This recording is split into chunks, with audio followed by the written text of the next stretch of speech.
How are you? Afternoon. Let me get the blower off. How is everyone? I hope you're well. Thank you for joining us for another Man Baggage 7 of these chats. If you are around, please do join in. Please do ask some questions. Hey Charlie, hop in.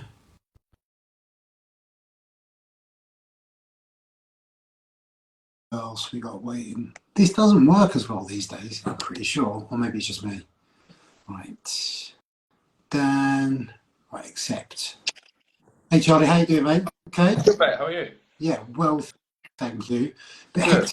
yeah, getting here for this time. I don't know why it was hectic. You know, when you've got not a lot planned in the morning, but somehow you're still time constrained. Yeah. If you need something doing, give it to a busy person, mate. When you've got nothing to do, it's just like, it's a nightmare, isn't it? We are waiting for Dan, who's there. Hello. So I think Sonny's going to join in as well at some point. He's not there just yet. Oh, there he is. Dan, how is life? All good, man. Does it sound all right? Yeah, do you know what? Because someone showed me how to extract the audio from these things and put them on podcast, but I didn't have time to grab my mic and my headphones and stuff. But apparently it's quite easy to do. I don't know what the sound quality will be like. All right. No, I mic'd it up just in case, but... Because you're a pro. That's why. Absolutely. I've got to get my money's worth. Sonny there. Hello, Sonny. You all right? How you doing? You good? I'm all right. I'm good. Let me just put on.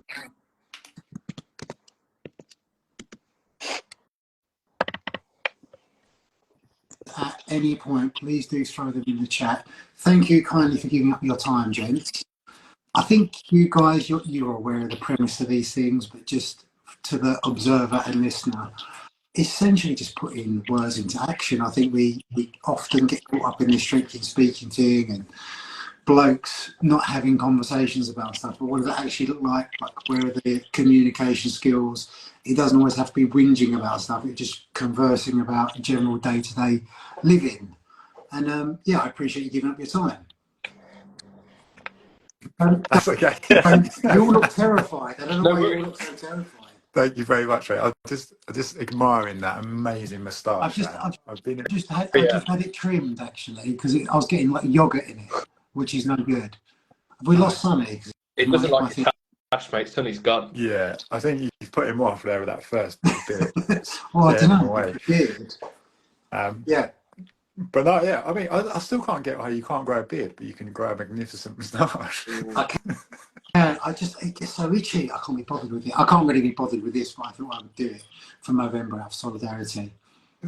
It's good. It's good, mate. Yeah, I like it. You're like a 40s RAF pilot. Oh, going to say something else then. I thought you were going to say. I was going to say the obvious, like everyone says. I thought you were going to say you look like you're in your 40s. I was like, hang on, slow down, not quite. Sonny, keep losing you, Sonny. I don't know why. Let me try again. As I said, anyone viewing, please do throw in questions on the chat. Is there anything on the tip of your tongues this week, gents, that you want to chat about? Don't say no. That will be awkward. Go on, Dan. No, I was just going to ask you, what's been the vibe over the ones you've done recently? The vibe. Do you know what? So many things have come up, from more serious stuff to less serious stuff. I think like banter is always something that crops up in these conversations. Like, when is it harmless, seamless? What is banter? When is it just cruel, callous? And actually, it's unhelpful, because something I always reflect on. Sonny, mate, I am trying to accept you into the chat, but it's just, I don't know why it's saying Sonny's unable to join. Denied. I don't know whether you want to turn the app off, like the full off from the swipe up thing, and try and let you in again, maybe. Try that. No, but certainly, like, I think growing up, like, everyone there was bants, there still is bants, but I think everyone's got their touch points, their sweet spots that they're not mixed. So I was always a heavier kid, so even now, like, fat jokes don't really fly at all. But I think genuine concerns I had about my shape and problem, and concerns I had around myself growing up, as weird as the teenage years are, and finding your place in the world, is I couldn't have gone to a teacher, let alone a friend at that time, and said, "Oh, you know, I don't want to do skins because I'm a bit body conscious." If I went to a teacher and said that, I would have got ridiculed. And I think part of the issue with that is once you've been knocked once, it's very difficult from that point to trust going forward. Yeah, I agree, man. I think I was thinking about this before because I was thinking about what things came up and everything. And I think I dipped into one where you were talking about this. Might have been the last one with like banter. But I was thinking about my background coming from like fire service for like 11 years, and banter is ingrained in the fire service, whether it's seen as banter or actual bullying, because there's a fine line at some point. And you join that. I mean, it doesn't happen as much anymore. I don't think anyway, but I hope not. But there would be certain like initiations that happen so that when you come in and it was done as banter, right? But actually when you think about what stuff was happening, it was definitely a form of bullying. But that was seen as like the norm. So if you ever questioned it and stood up against it, you were seen as like, well, that, you know, this is just part of the job. This is what happens. And that kind of changed that changed as I was in there. But I've always thought about this afterwards in terms of how that then shows up in how I see things, because when you're in that position, in that role, it is, you see things that like not a lot of people see in their lifetime, and your way of dealing with it is a form of, you could call it a form of humor, you could call it a form of banter as such. But then how you then adjust to like normal life and the things that go on there, I've always found that quite fascinating, because like you just mentioned a moment ago, you know, there's certain jokes that don't really sit well with you. But if you were in the fire service and you were like next to someone who, and this is definitely something that's happened with me, who has said things like that, and I've, in my head, I'm going, well, that's not really on, is it? We shouldn't be saying that. But you don't say anything because you just let it go. And the same with sexism, racism, all of that stuff, homophobia, everything. And I'm like, geez, man. But then if you stood up to it and you said stuff, then you almost question yourself, like, one, is it worth it? Like in terms of like what's going to come out of this, and two, like how does that get seen in terms of the wider picture in that establishment? Because it is very much like I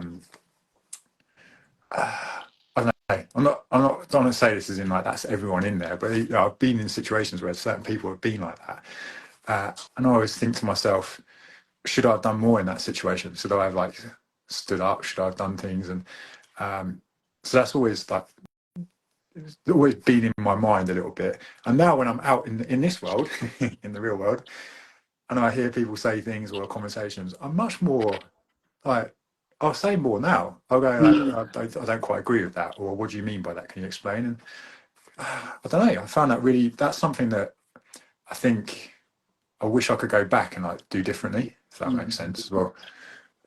So yeah, I don't know how I got into that. It's just talking about banter. Dan, the nicest psychologist, he brought this up, and how often banter is, you know, how it becomes this perpetual cycle of no one actually venturing outside their echo chamber or trying to develop anything outside of that. And why so many, I guess, you know, of us go through our latter part of our years not really changing is because that's essentially what it does. It keeps you within this bubble. Because if you ever dare to request out, sorry, I'm reading request on the screen from Sunny. If you ever dare to venture outside of it, you're ostracized, you're rejected as well. So the threat, I guess, to you bringing these things up means, well, it's physical safety to a certain degree as well, depending on the circumstances when you do call that sort of thing out. So I don't know, like an extreme example maybe how a man is berating a woman that he doesn't know in public, and you're to step in the middle and, oh, hang on, white knight, what's all this about? And then next thing you know, that's a physical altercation. Or whether it is something seemingly benign like banter in a group, and actually can't really trust that bloke. He seems like a bit of a grass. He seems like a bit of a snowflake. All that kind of terminology gets thrown around. So you're in this, I don't know, this a bubble of unhappiness where you recognise what's going on around you doesn't align with you as a person, but actually it's more than a bit courageous to step outside of that. Because you've got to think about the social implications to it further down the line. and depending on how comfortable we are with that, whether there is, you know, like something that's as tight knit as the fire service, that's not just, oh, I'm just ostracised from this little group of mates that you might not see as frequently. And other people you work with are the people you see every single day. I don't want that to sound like Sonny, that's like I'm really trying, mate. It's not letting me let you on the chat, mate, I'm afraid. Sorry to interrupt you, Dan. it's just Sonny, I'll keep trying, but if for whatever reason, we'll just get you on another one, mate. Sorry about that. Sorry, Dan, continue, mate. I'm gonna say it's just that was just a minority, really. But it just got me thinking about like how there is a fine line between like what people see as that, and then also tying that into potentially how that manifests now in things like social media platforms, and how it's just a throwaway term now, isn't it? It's only banter. Like, well, actually, yeah, probably not. Yeah. That is such a valid and important point, I think, in the parallels between social media and how it is in real life. Because I think both have the capacity to, especially with reaction videos, call-out videos, they dehumanise the person.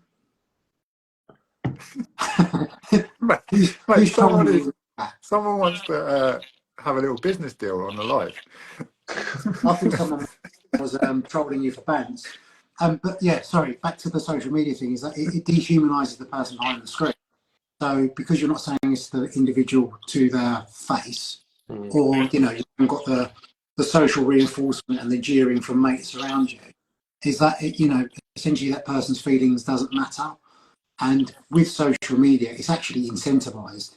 We are incentivised to be more callous and unkind with these reaction videos because the algorithm favours you for it. Whether it's for good reasons or bad reasons, you get more traffic thrown your way.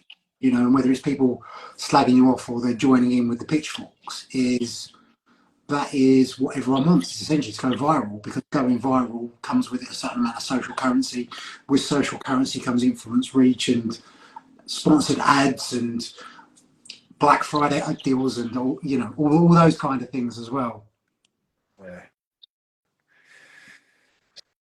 It's tricky, isn't it? I think if we take a step back, you can always applaud people like Dan who are just saying, like, I worry about how I've interacted with people who are giving banter to someone else, because we forget about the fact that actually I've already taken care of me being really aware of how I speak to other people and not upsetting them. That we've already ticked that off, and we're now thinking about how could we have intervened elsewhere. And I think we shouldn't like almost ignore the fact that actually, like, you're a good human being, even if you just think about how your words affect other people. Yeah, you're probably in the couple of % of people anyway, because like you said, Dan, like a lot of people don't do that, particularly online at the moment. yeah. I just think there's always they're slightly different in that I think banter in your face is very personal and can become very personal. It can online as well, but there's the opportunity to online. I think there's always the opportunity to challenge ideas and not the person. Even if you're like vaguely alluding to an individual, you don't have to name them, because as soon as you shake that hornet's nest, especially if you're someone with a large following or you're targeting someone with a large following, that's going to bring a weight of voices. You don't know the mental state of that individual. You don't know how resilient they are. You know, you don't know whether you're catching them on a particularly bad day, and that's the stuff that's going to be haunting them for ages. You know, especially when it comes to facial features, or it comes to hairline or teeth or things that people are really insecure about. And I find that with bodies especially. You know, like I know the dad bods become more of a trivial issue than necessarily within women's circles. At least it's well accepted that if you say something really negative about the shape of a woman's bodies, it's probably not a nice thing to do. It's going to be taken very personally. But still, I think with men to men, it's still an element of, I can say, bitch tits or small dick energy. You know, when we come to insecurities, it's dick size, it's hairlines, it's symmetrical features, it's whether they've got abs or not. You know, there's arguably different things to be insecure about, but the insecurities are still rife. Yeah. What are you grinning at? The man trying to make sales to you, Dan. Stop being distracted, man. Mate, he wants to come on. Let him become part of the live stream. Come on. Can you block people? He only wants to briefly discuss it. No, absolutely not. Z_industries. We're having a very serious conversation here. Oh man. No, I agree with that in terms of like the social media side of it, having it so that it's a hard thing to do, isn't it? To almost think about potentially what the mental state is of that person before you actually do anything and react. Because I mean, I've done it before and multiple times where you just like in the moment and you react and you think, actually, do you know what? That's I haven't really thought about how that person's actually thinking and why they've actually said that thing anyway. So it's a hard thing to do. And It's so yeah, I mean, as well, isn't it? It depends on what's said. I think when you make it about someone's looks, the way they speak, or if it's just a rubbish idea like that, I feel like that's different. I've always seen it as in like as soon as someone brings in any physical appearances or looks or anything like that, like you've lost it, right? Yeah. There's no coming back from that. I mean, you're not going to change someone's opinion anyway on something, but as soon as they stoop to that, like calling you names, being back at school, you're like, oh, God, I thought we could have a conversation here, but anyway, it's your mum equivalent, isn't it? Yeah, your mum. Yeah. Right. Oh, nice one, brilliant. My mum's a lovely lady. That's another one that doesn't fly for me. Mum jokes, I'm like, no, disrespectful. That's not even funny. But speaking of mums, when you were at school and they're saying like, oh, they're only saying that because of like they're projecting on you and they're insecure about the thing, I think that still holds true. Is that those comments aren't from people because they're superiors, because deep down they're exactly the things that they're worried that people are saying about them. And I think that's what people say. I think it's an interesting conversation for me because I would say that I have humour as a core value. So obviously like bant is a big part of my life. So where that fits in and how that doesn't upset people, I think is really important. I really like the Jimmy Carr example of like comedy is I can say one thing to an audience of people who I know are here to listen to me say that. I'm not shouting it through someone's letterbox. And I think with social media, it's a very good point. Is like, I don't know this person I'm chatting about or replying to a comment on. So like how I could possibly think that I know how they'd respond to a comment about their weight or their face or their hair or whatever is ridiculous because I wouldn't. So like I wouldn't say it to them in person because I don't know them. Yeah. I think like with comedy as well, there's almost that cognitive dissonance is that your face betrays your body in that some stuff is just said because it's funny and it's not because it's necessarily targeting someone's insecurities. It's if you're there to watch comedy, you can almost accept that there's gonna be something that doesn't sit quite right with you on that show, but that's what you sign up for. That's like a mutually respected agreement. I find years and years and years ago, I went to see Jim Jeffries, and this was Jim Jeffries when he was unhinged, and I'm pretty sure no one left that theatre unoffended. I mean, there was homophobic jokes, there was disabled jokes, there was racial jokes in there. I'm not condoning these things, it's whether that's your cup of tea, but that was pre-phones as well. So there is that agreement in that it's not going to end up on the internet, it's not going to get in front of us. I'm not necessarily saying that's right or wrong, but I think with comedy, that essentially the job is to say something funny, even if they don't mean it. Like it's not, the intent behind what's said is very important in that situation. So if I'm targeting you as an individual in front of me and making a comment about your appearance, you can't not take that personally. Like my intent is probably to be hurtful in some way. So if you're hurt and offended by it, that's exactly what I was trying to achieve. But if as a bystander you've overheard someone else telling a fat joke and I'm like, hang on a minute, fat jokes offend me, can we just, I don't know, it's a difficult one. Yeah, I think when you do that, you don't give people the choice as to whether they hear it or not. Whereas comedy, like you've said, like you've purchased a ticket, you wouldn't go to someone like Jim Jeffries unless you knew what you were getting yourself in for, so you wouldn't go. With criticism to someone's face about stuff, like you don't give people that choice. Like I didn't sign up for this, you've just come and attacked me, and that's the big difference, I think. Yeah, I think back to, not that I'm overtly or anything like, but I enjoy it. I'm not going to, by the way, by no stretch of imagination have I ever received racism. I know my grandparents did when they came to the country in 18. I mean, my granddad opened a Wimpy restaurant. Do you remember the 70s, 80s, 90s? Wimpies were it. And he opened his opposite one of the roughest pubs in Essex. So it came to kicking out time as one of the first foreigners on Candy Island. Essentially, it was just fighting. That was the 90s for him. So what he experienced, my experience is very different. But I get the odd, like, you know, for example, growing that beard, you get free memberships at Al Qaeda. or I'd get your rucksack, mate, or, you know, the chili sauce salad, or you're Italian, right? No. Oh, you're all the same then, aren't you? Like, where are you from? I'd get all of that, and I can take that stuff on the chin, but I know, depending on the person, the circumstances, that might be taken very different. You know what they are though? That whenever you say things like that, they remind me of just like really, it's just really shit. They're just shit. They're not even thought out, are they? It's almost like there must be a reaction in some people where they go, "Where'd you get a bid from, mate? Okay, I did camp," and you're like, it's not even funny. It doesn't even make sense. It's not funny, but it's like there's something in there that goes, I need to say this thing. I'm like, because that you reminded me then of just some of the, like those examples of people I work with, and you'd be sat with them and they'd say something, and I remember me doing this, and I'd go like, ha, ha, doing like a fake laugh, and I was like, fucking hell, I can't believe I'm doing this. But it was at the time easier for me to just do that rather than go, you know what, that's just that's shit. That's just shit. And like, you probably shouldn't say that anyway. Yeah, I mean, I think the first time I guess I ever spoke up was, I won't mention specifics, but like late in my 20s, like I was working with an all-male team, and something was said about one of the physios there, like a female physio. You know, they got into ratings and stuff like that, and I just, I could just sit on this. And like, I didn't say something there and then. I think just being a younger, more naive man. But what I did do is I did have a separate conversation with her, and I did have a conversation with the managers of the team in terms of like following up and what lengths they took after that, something else. But it does take a little bit of courage to step forwards, because again, it's that risk of being ostracised or being outcast, especially those environments that rely so much on camaraderie and trust.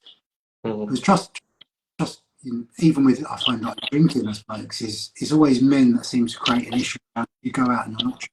Like, you fill your boots. Like, if I'm drinking or not, what difference does it make to your night out? You know, I've had that on stag do's before. Being really, really kind of dug out for whatever reason that may be, just choosing not to drink that night. Some people have a real issue, and I think men seem to be more insecure about a bystander or someone in that dynamic doing something that they're not, or they don't have the ability to do, or maybe something they would like to do but they just can't. Yeah, I think, as you say, Charlie, they're based on their insecurities and what they project across. So, you know, in that example, maybe it was that individual would like to go out and not have a drink, or really has to have a drink, and the fact that I'm enjoying myself and not drinking, that was an issue for him, possibly. Like that was like when I last went out with you. No, you're just at a level. What happens is I forget that you're not drinking, because then I drink more, and then I realise after you stopped drinking about 3 hours ago.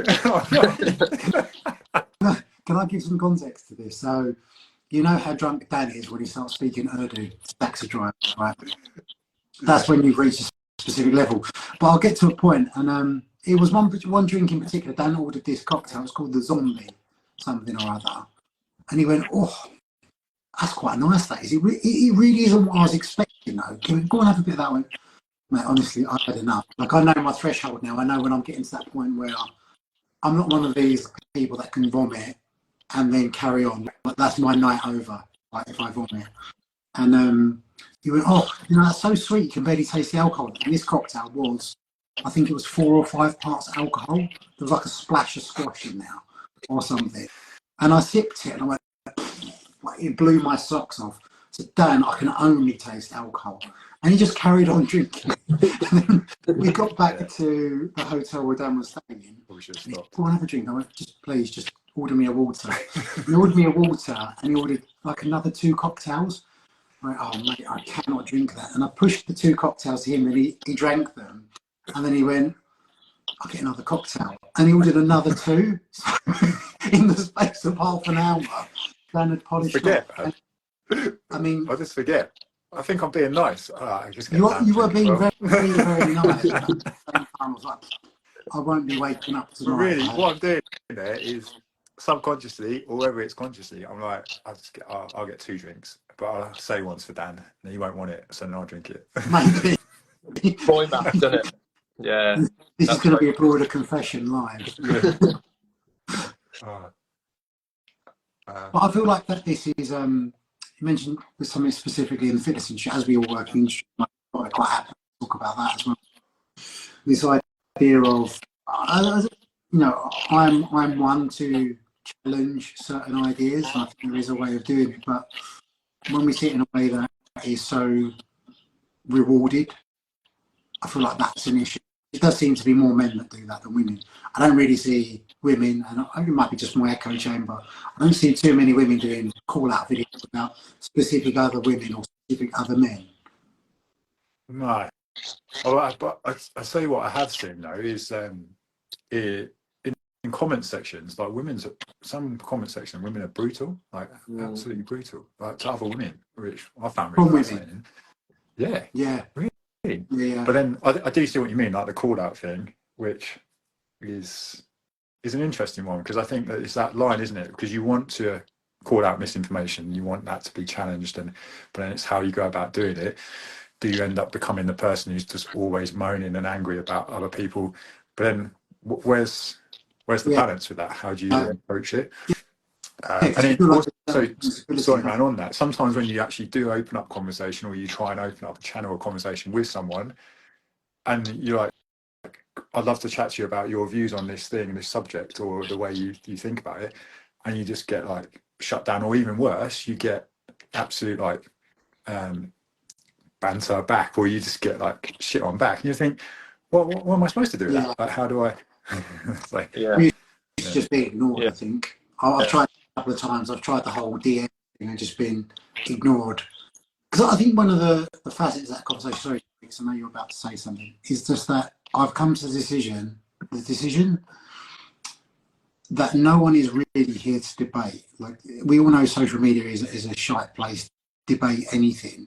But even if those that appear to be prepared to debate aren't really, what a lot of people are doing, myself subconsciously sometimes, though, I want people to agree with us. I want our echo chamber to go, well done you. I don't want someone that disagreeing with me in my comments, really. I mean, I'm prepared to. I like to think I'm prepared to, depending on what's said, or at least I check the detail of what I'm putting out in it. But no one really wants to debate. People just want to be told they're amazing, essentially. Even if they are saying, oh, I'll be happy to debate this. They're not. I think that's probably part of a wider thing with social media, I found, and I don't think this is necessarily a man thing, I think it's an everyone thing, is that to be successful at social media, you have to be your authentic self. And then when someone doesn't agree with something you've posted, you're like, I've literally just put myself out there and you've told me that you think it's shit. And I think from an ego perspective, that's really challenging, because you're like, well, actually, I've just put who I am. And no one likes just being told that I just think you're a prick. So I think there's always an element of you think that when you post something and someone says that's shite, you go, you've said that's shite, but I can't detach that. And I think you said that I'm shite. And I think that's... Yeah. But then I feel like there's a difference there between, like, am I just a shit person, or is what I've said? Because if what I've said, I want to know why. Yep.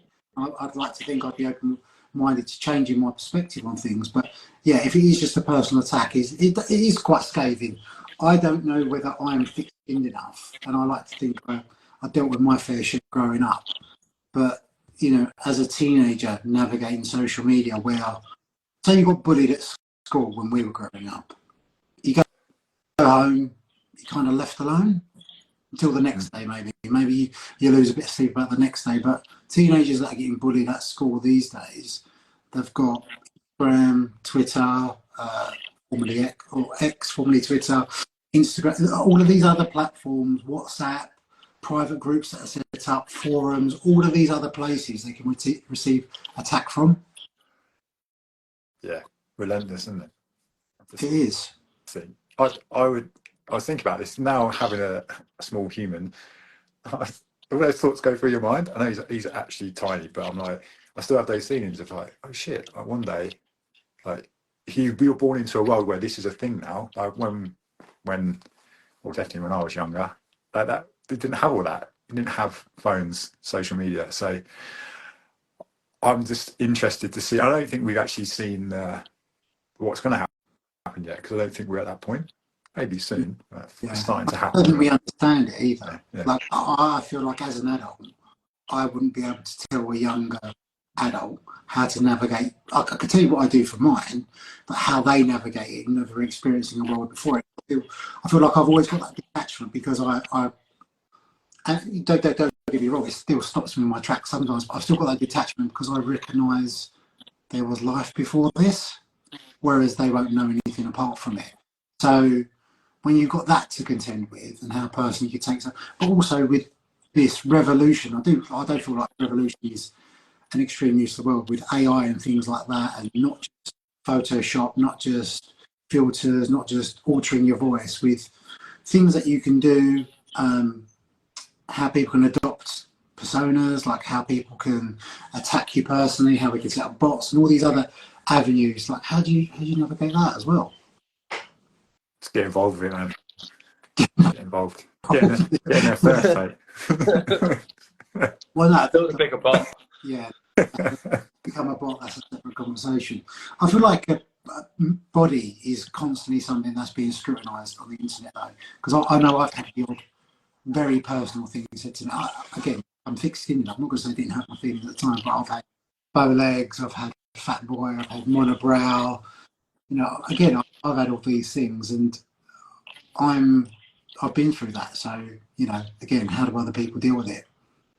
I think it's mad to think that even in my, I want to say my prime of like bodybuilding and what, you know, when I used to train properly, not just struggle to get to the gym, but even in that era, I was still getting people going, who's this guy? Do you even lift? Like, when did you last go to the gym? And I was like, and back then it kind of got in my head, but I was like, and then I would laugh about it. I also think it doesn't matter. You could be the most jacked, amazing, sculpted physique in the world. Someone would still say something about it. Someone would still point, because then it's like you said earlier, Charlie. I think it's then there's something about them that they're projecting into that. They're projecting onto it, going, "Oh yeah, but your calves are a bit small." Oh, fucking hell, I know they are. Small calves. I'm with you on that. I wonder what something I did want to ask you both about was this. I think for men, like masculinity, provider, protector, all of those classic archetypes, and the fitness industry itself lends itself to this sword wielding, successful, earning a certain amount of money.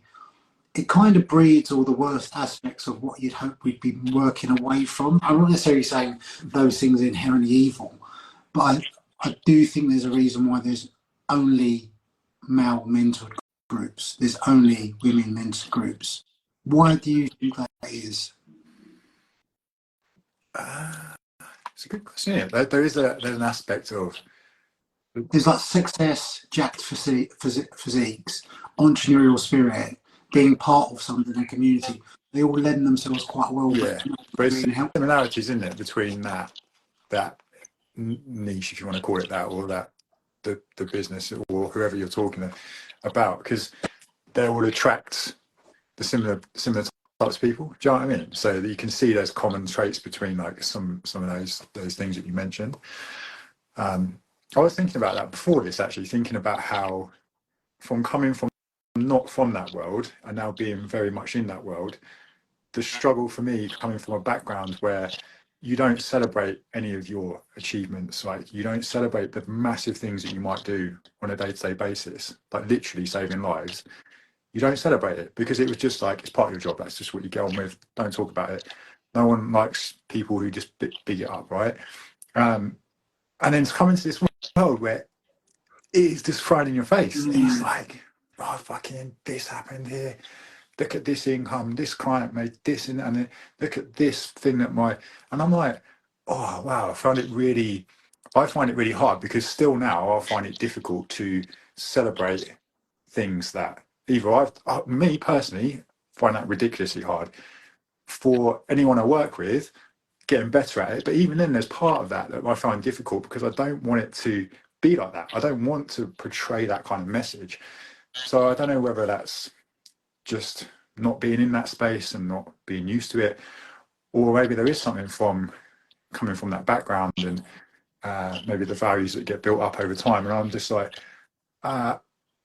I find it really difficult to comprehend that kind of style and the way people can just be so brazen with things, almost to the point where I'm like, you know, and I know there's a lot of it that is made up, and a lot of it's fabricated. A lot of it is just exaggerated as well.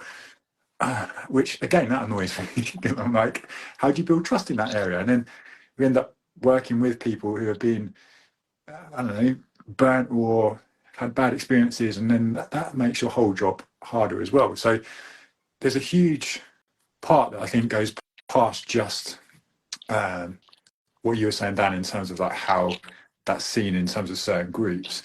It goes wider then, because it impacts like people I have to speak to and the way I deal with things. But I guess I find it really difficult to put like find it really difficult to be like that as a person. I don't even know if that makes sense, like in terms of how I would celebrate things.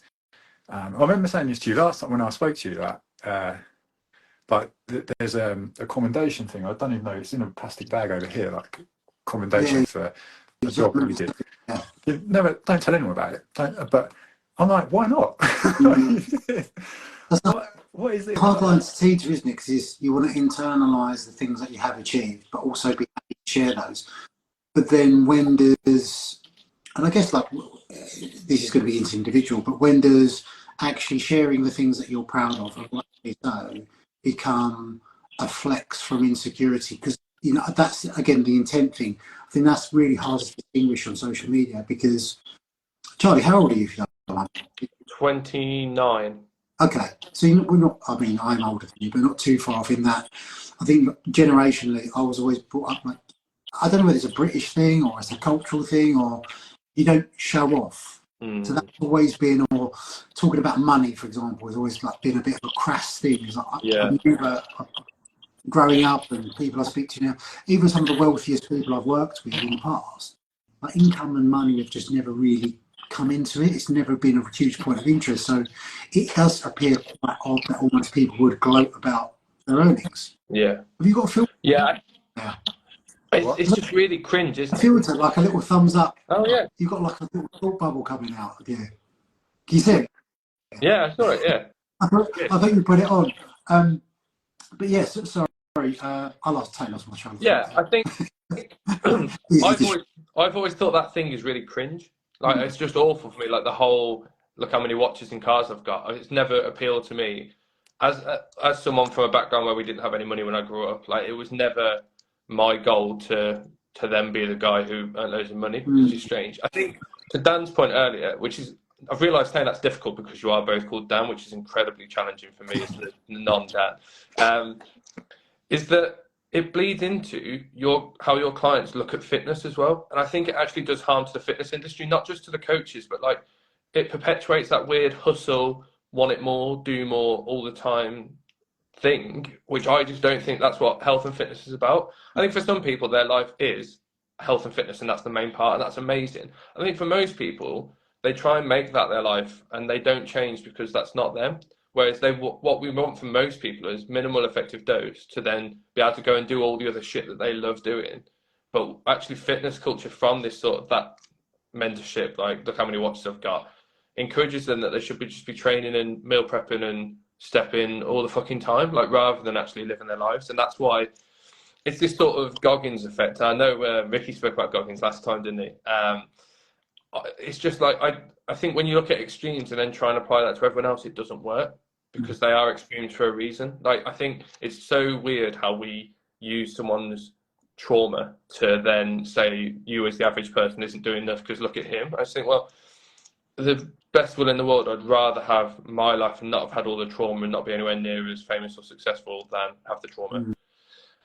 That's an incredibly weird tangent I've just gone on. I don't really know what direction I was going. No, I feel like that's all relevant, and that's got so many facets to it. In that you look at the aspects that are applauded, and I think the just general consensus is there's quite a lot of elitism in health and fitness, and I don't think that comes. I think that comes from, and this is all like a superiority thing. You know, when we talk about physiques, the getting up at 4 a.m. is you meditated for 5 minutes, well I meditated for 5 hours. You read one self-development book, well I read 5 hours. Everything is that one-upsmanship, and I think that is something that is quite common amongst men. Yeah. And I suppose the devil's advocate, the different side of me, I say not side of me, but I guess the proposed question a lot of people would say is, oh, why does that stuff trigger you? Like, why have you got a problem with people flexing their cars or being proud of their education? And my response is always, it's not really that I have a problem with that. It's just perhaps I don't understand the motives behind it, because I've always thought of confidence as quiet, you know, like martial arts is a huge interest of mine, Brazilian Jiu-Jitsu, and some of the most proficient, like lethal in air quotation, players, they're nice, they're kind, they're warm, they're empathetic, they know how to go up and down the gears, they know how to let off, and no one is flexing about anything. It's just kind of this quiet confidence. They know what they're capable of, and that's the main thing. Whereas the other side of this is, and the question that I always have is, if you're super confident as you say you are, why do you feel the need to flex about it? Like, you know, and don't get me wrong, like the odd, super proud of myself, I've come from nothing, I've just bought this amazing car, the car that I've wanted my whole life, amazing, I am pleased for you. Yeah. But then if it's car, watch, house, lush holiday, you know, again, like it's not that stuff triggers me, it's just I don't understand it. Yeah. But then that's when I question, is this coming from a place of insecurity or pride? I think for me, you're not celebrating your success, you're celebrating things you own, and they're not the same thing. So like, you're not celebrating what's got you there, you're not celebrating like the work you've done, the people you've helped. It's just, I own a car. Yeah, there are lots of like life it allows you, like I mean, outside material wealth. Yeah, and I mean, it's saying that that's the only measure of success is that. Whereas, like, if you had 10 clients and you could pay your mortgage and you get to go for a coffee and read a book every day, and that's your success, posting about that success in the same way that posting pictures of supercars are. Like, I'm not a car guy, so I don't post pictures of my Vauxhall Astra, so I don't think people are that bothered about it. But like, that's not my measure of success. But that doesn't mean that I can't be proud in the success that I do have. Yeah, it doesn't have to be material. I know, if you don't mind me saying, Dan, because it's something I feel like we both kind of success in my mind is that I get to take one day a week. I have Thursdays off with Jax, and I know one of your highlights of your week is having Tuesdays off with Jack, going swimming. Like that's success, is that you live and you earn within you live within a certain means, and you live a lifestyle that allows you to do all the other things, not just life defined by money, wealth, because that's all can be gone in a heartbeat. Whereas arguably the special moments and connections that you have in your life are different, in my opinion. Yeah, the definition of success gets blurred, doesn't it, between all of the shiny stuff. And then that has that knock-on impact, doesn't it? Because then people don't feel like they're doing enough. They're not as, why aren't I there? And then the comparison kicks in, because they're like, well, this person's got this amount of money, this person's working with these amount of clients, they live over here. And I'm like, that you're always comparing other stuff because of how it's perceived through a platform like social media as well. It's always social media, isn't it? Like some of the, like you said, Dan, some of the people I've known from all my life who have got the most incredible like businesses, and they would never be the ones like flashing it around on social media, because they'd be like, what the fuck, who does that? Like, no, I've got better things to do. Do you know what, I always use this example, but there was a gym that I worked for many years. I think I trained in, this was when I was PhD, for about 5 or 6 years. It ended up being about 6 years, all the way up into the pandemic, really. And he was an oil broker. Still is to this day. I feel like he was on the trades floor back in the 90s, essentially what he used to describe like Wolf of Wall Street. But because I don't really have a radar for certain things, it's another trainer in the gym is like, oh, did you see his watch? I was like, yeah, it's really nice, his watch. He went, that's probably about 30 grand. It's like, it's an amazing watch. I could acknowledge this, like, I'd have no idea. But that's not because the guy told me, because when he came in, he'd take it off and put it in a locker. Yeah. Watch never even came up. And then he was telling me this story about Keith, Rolling Stones, Keith Richards, yeah. Keith Richards from the Rolling Stones, and how he years and years ago bought this island, but he couldn't. Apparently, this island was you couldn't move onto this island. He bought this island without checking. Had a rare bird on it, basically couldn't be touched. And so I asked him, like, how do you know this story? He's like, oh, we've got an accountant. And then it took me 5 minutes, and I'm sort of thinking, how much kind of money do you need to make to be having the same accountant as a Rolling Stone? And that's always stuck with me because he never spoke about money. Like, I knew he'd go away multiple times a year. I knew that he would be looking at 6 screens because he'd have to keep an eye on world events, see what oil was doing, and world news and everything else. I knew that he drove a nice car, but he never spoke about money. Yeah. He'd talk about taking his kids to the football. He'd talk about something cute that his youngest did that day, you know. And I always reflect on that. I find that hugely fascinating, but almost quite grounding. As in, if someone can be doing that well in life and not feel the need to flex about it, especially on social media, because he never used social media, why can't we all? Yeah, that's some of the qualities in it and the values you see in that person that have made you obviously admire that. And I was again thinking, I didn't want this to be all me like digging out the fire service, but there are some people in there who I still think of now in terms of role models, like people who were just really, really freaking good at what they did, like so good, knew their stuff inside out for different reasons.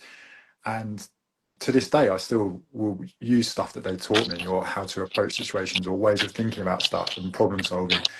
And I'm like, these guys just, they just general guy, like, goes and gets on with his work, goes home, but he, I can think of one guy particularly in my mind. He was just through and through like built to do that job, and he taught me so much. I feel really, really kind of lucky to have been able to work with someone like that, to be able to experience like being around him and how he works and his mindset. And I think like those things for me are way more powerful than anyone kind of. Yeah. I can't think of anything I've ever seen like through someone like showing stuff and going, that's amazing. Like it's never happened. But maybe I don't know. Is it like a different generation thing? Is it? I don't know. But yeah, find that fascinating. I kind of, just to echo what you were saying, I do have my concerns in how that filters down, right? How that feeds out into the rest of the industry, but not only in terms of expectations from other coaches and what they consider the norm, which actually isn't the norm at all, but also expectations from a consumer point of view. Because a consumer, because that's sometimes through the evolution, whatever it may be, because we all know that people are seemingly in the industry for 5 minutes and mentors, that audience is going to stick with them a certain amount of time. So if every regular day consumer is constantly exposed to fitness professionals talking about what they have, what they earn, you know, how many people they're working with, but yet still promising amazing results, one-to-one coaching services, their expectation gets lowered. The quality of service gets lowered, which doesn't help the actual coaches that want to do real life-changing work with people. That is a concern for me, because I would be appalled if one of my clients just felt like another number, or they thought they were just contributing to my bank balance, and that's the only thought I had about how much they pay me a month, you know. But when you're apparently working with hundreds of people and you're gloating about what you own and how much money, what left are they to think, you know? What other options are there for those people? I do think that about some mentorships, when it's like, oh, he earned this much per month and he's now onboarded like 70 clients. So I think like, how? Like, what sort of coaching experience are they getting? Because there's not enough hours in the day to give a good service to X amount of people, and that number will depend on how you coach and how you prefer to do it. But like, I think there's a cap for everyone where you're getting a good service, or like they burn out very quickly. Yeah. Well, this is, I mean, Dan's going to be bored of me saying this, but this is one of my frequent peeves, is I think like coaching is used as such an interchangeably used term that coaches, trainers, PTs all use it, even if they're not necessarily delivering it. And because of that, the consumer and people that are just passive consumers of social media, that is what they come to expect as well, which is the bare minimum, like a rock bottom, as in giving out macro targets and a fairly generic plan, which might take into account a severe injury you've had in the past, but not like your lever lengths, what you prefer, what your challenges are day to day, whether you've got what family life you've got, how demanding your job is, even what your surname is. You know, if you've got 500 one-to-one clients, even in group coaching. I don't mind saying that. They're not being coached. That's a delivered product. And when people are being constantly exposed to a delivered product, but they hear the word coach, all they come to expect is that. So when they speak to someone that may offer a little bit more in terms of collaboratively, if they don't necessarily recognise they have a need for that right then, they might just straight away think, oh, well, that's because you've got people that are essentially giving an exercise plan, Harrison Benedict calorie equation, coaching. Yeah. That makes sense. Yeah, 100%. Yeah. Price, and then you're just shopping around on price comparisons then, because then that's what gets frustrating for coaches when it's just inquiry after inquiry.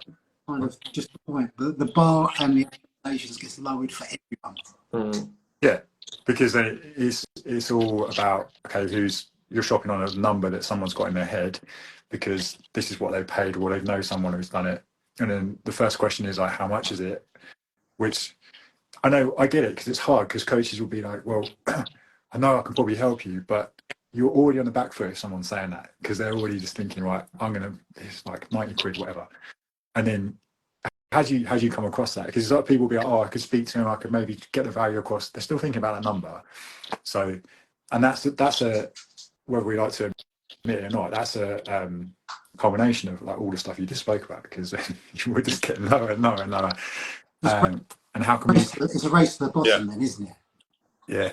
But I mean, there's still ways around it. I do believe there's still, it's just I say working harder. There is an element of that. I think coaches like you guys have to work harder to kind of move above that. It's definitely possible because people are doing it. So that for me is that instills hope. But this isn't hopeless, by the way. I know this has gone off on a slight tangent what we were initially talking about, but I think with that race to the bottom, again, same as call out and reaction videos on social media is incentivized, because when people are always talking about scaling, when people are always talking about earning a certain amount of money, and they seemingly are getting away with it, when you've got people that are more considered, taking concerted effort in the people they're working with, unless they're really, really strongly aligned with their values and they're quite stubborn and they want to stay where they want to stay because it helps them stay busy, they're incentivized to switch, flip-flop on those models. So an example I always think is the amount of people that I saw getting more body functionality, more health and well-being, found how much more challenging it can be to promote yourself and market yourself based on that without using before and after pictures, have now doubled back. Be like, oh, so difficult. I'm going to go back to using before and after pictures because it works. Again, it's incentive.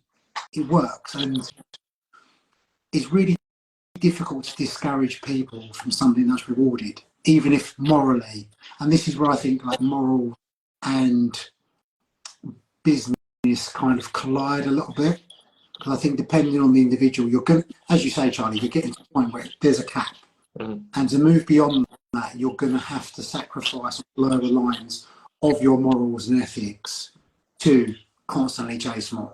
Yeah. Because everyone has their own capacity. Or change what you're doing and just be honest with that. It's like, I'm not coaching anymore. I'm just focusing on products. Yeah. Products, I think it'd be fantastic for this demographic.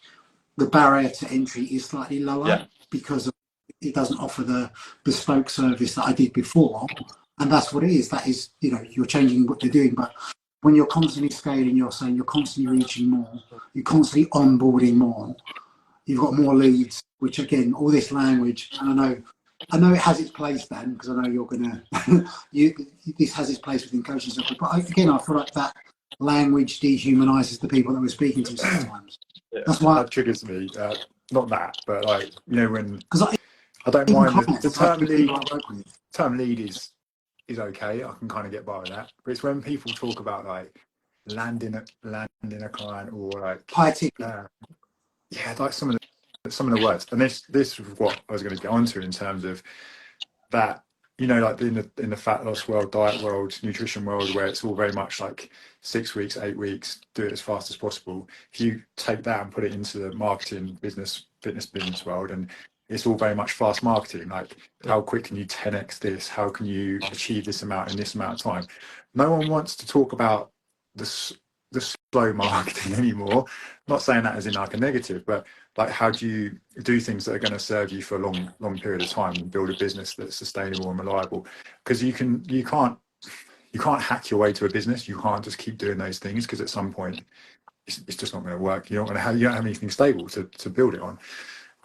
So yeah, like the terminology comes into that as well, and I think that shift came from the American side of stuff as well, and kind of has shifted into some of the groups here and how they talk about things. And I think that's a testament to certain mentors that never necessarily did what they claim to have done, but have somehow managed to convince their mentees that they did that. You can see it in the language they use, Americanized version. Well, I mean, people actually do that. Mate, I'm part of your coaching. I know you do. Yeah, like example that I gave the other day was that I remember, I've been coaching a while, so I remember people that were peers, or are peers still now, but like 6 years ago they had, and there's nothing wrong with this, by the way, I'll caveat what I'm about to say, there's absolutely nothing wrong with this, but they may have been coaching 6 people one-to-one in a small private gym, and then somewhere over 6 years, the way they speak, you did see them over in that period travelling over to America, going to business development courses, and somewhere along the line they've turned into £1 million businesses. But the biggest achievement is how they've managed to convince others that they did those things they say they've done. Not that they've actually done it, not that they've actually applied it. But to say that you're being negative or you're a hater, and that goes back to what you were saying, Dan, is like, what's your role and responsibility in this position, I feel, and is highlighting misinformation, or in this case, disinformation, is being deliberately deceitful, deliberately deceiving. That is disinformation, and just leaving it alone because you've got better things to do. Yeah. Like, where is the line with that? I think it's always marketing on fear, isn't it? Yeah. And that's fundamentally it. I think one thing, obviously, because we're talking about men here, one thing where I think the fitness industry is quite unique is that often people point to the patriarchy for that, and I think that's fair enough, is that people prey on like the diet culture type thing. In the fitness industry, because my background isn't in fitness, it was in like nutrition and sport, where actually as a man you're a minority in that, because there's more female practitioners. In health nutrition there's more female practitioners. There's actually a lot of women preying on women that no one talks about. It's, oh, you've got symptoms of like menopause, for example, or like this or this. Here's like Hormones. why that's, yeah, exactly, hormone balancing. And there's so much of women preying on other women's insecurities or struggles or whatever. So I think that's a really interesting topic, is that I completely agree when people say like men are responsible for some of those things in the fitness industry, but in the health industry, it's rife from both sides, and it all comes down to fear. And basically, I know, like when we talk about body image and stuff, it's some of these mentors. It's like if you haven't got enough clients, or you've not made them feel shit enough yet. Like you've scratched them a little bit. Like you've not actually got the knife in and stuck it, got it through the other side, twisted it. Like you've not hit any vital organs. Like you really need to make them hurt, and then they'll buy. Yeah. I've actually heard the phrase, and I think I shared it with you at the time, Dan, because it was from a verbatim clip, was that find their pain and use it against them. Great, yeah. And if they haven't got the money to pay you, or they don't think they can afford it, see if they have a credit card. So like for me, I'll speak about it quite often, it is, when we're talking about health and well-being, this is a spectrum. This is social well-being, this is financial, this is physical, mental. I'm not going to get someone in financial debt to pay. I believe in my services, no matter how much I believe in my services, no matter how much someone else does, to get someone in adds to their financial weight, because economically that is a consideration for people. I think some people use it as a reason to find out sometimes. Also, I do think that is a serious consideration for people. But yeah, I'm not a fan of the phrasing pain points, because you want to highlight what people are capable of, empower them, not remind them all the things they're shits about. And that. Do you remember the story? I can't remember who it was, but it was about the transformation pictures and saying that oh, you need to be on your clients and do it quicker so you can get the transformation pictures quicker so you can promote your next like spaces. I haven't heard that, but I believe it. I remember someone saying it, someone put it in a group, and I was like, who's told you that? And they were like, oh, what do you think of this? Someone's told me to do this. I need to get my clients to be like on it quicker with their results so I can get better pictures, like, and then promote. I was like, read that back and just see what you think about it. But that's an example of like how maybe there's coaches and trainers out there who just think that that's the norm now. I'm like, what? Doesn't just read it? It doesn't make sense. I always think about it from the standpoint as well is rather than an outcome, is like if you do really truly care about coaching and working with people, it's getting them to a spot where they can do the thing without it being about an outcome. And actually, I'm going to see the multiple layers of value in why I might go out for a walk. And it's not to get my steps, but actually great for my health. I like being in nature, get some sun. All of these other things, not just because it's weight loss, body composition. Because there's always going to be a point in which that fades. Whereas like fat loss, as an example, fat loss is only going to be an incentive up until a point. At some point, that's not going to be important to you. It's not a personal value. But can you convince yourself to do all those things regardless? Yeah. And that's the other thing I think is a kind of bypassing this process of sales and leads and setting people up for longevity. Yeah. You know, not because everything needs to be sustainable and it depends on who you're working with. Hopefully because you want to get people to buy into all these things that apparently we care about. You know, as health and fitness professionals, we're supposed to care about things. It's not about just getting money out of people or getting something. I think those labels are important when you think of what the definitions are, because you alluded to health and how health is social, financial, that sort of stuff. If we look at what the definition of fitness is the ability of your body to meet the demands of a given exercise. And actually, like, these fitness coaches are taking people to the point where their body is able to do absolutely fuck all, and then they have to like eat so much, and like they basically end up back to where they were or further away, and therefore unable to do the stuff again. So actually, you're not a fitness coach whatsoever because you've failed to meet the fundamental point of coaching fitness, and that people should end up in a better place and more able to meet the demands of their lives than when they started, and they can't. But you look at sports like, you know, we can accept that bodybuilding is a sport in and of itself, but how that evangelised and stuck on a pedestal and seen as the epitome of fitness, but is the only sport that I can think of where it's an acceptable norm that you get more shit the closer you get to competition. Yeah. You think of curling, sprinting, equestrian sports, archery. They don't get worse at you know, or being proficient at that sport or their physical capability in it, the closer they get to competition. But because it's aesthetics based, that is an accepted norm. So is that health and fitness? I think fundamentally is not, but still that is what's placed at the centre of everything. Gents, I'm conscious of time and I feel like we can talk about it. Yeah. Thank you so much for your valuable time. I really appreciate it. I don't think I missed any questions. Is there anything anyone would like to add before we wrap this up? No. Excellent. Thank you again for your time. See you later, everybody. Guys, Bye. thanks for that.